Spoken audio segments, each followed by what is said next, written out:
Hi guys, so for today's vlog, katatapos ko lang sa aking nail appointment at nandito ko ngayon sa train station. Inaantay ko si G-Style at si Kuya Jiro dahil magsi-celebrate kami ng Mother's Day.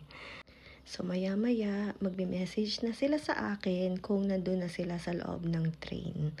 So ayan, i-flex ko lang din yung aking bagong ombre na acrylic gel nail set. So ayan, simple lang pero maganda siya guys. So ayan.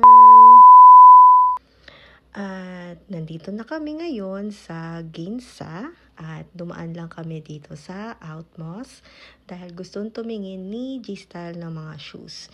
Dahil yung gusto niya talagang shoes walang size.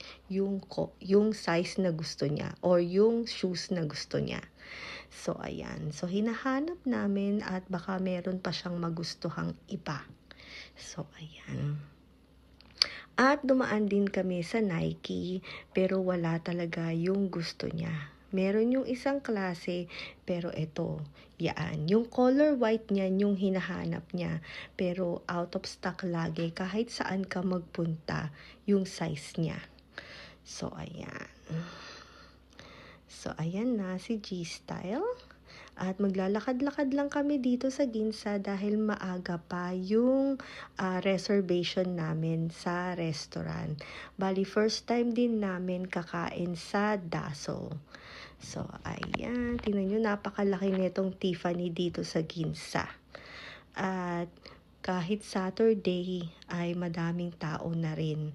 At for sure, sa linggo, mas maraming tao magse-celebrate ng Mother's Day.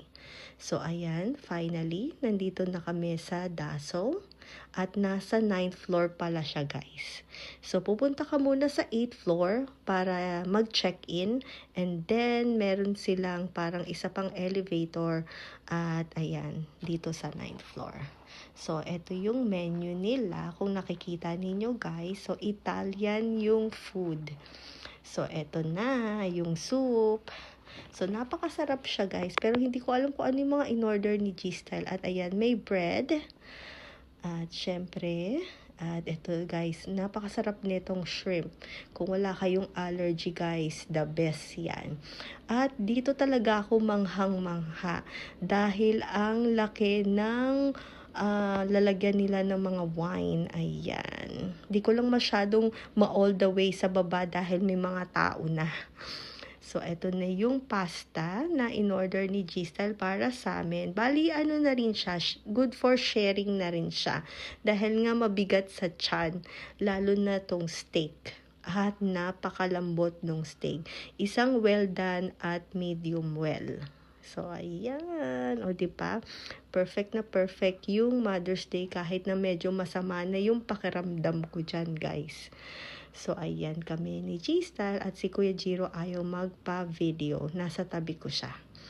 So, ayan. So, kakain na kami, guys. So, happy Mother's Day. Thank you guys for watching. See you guys next time. Bye!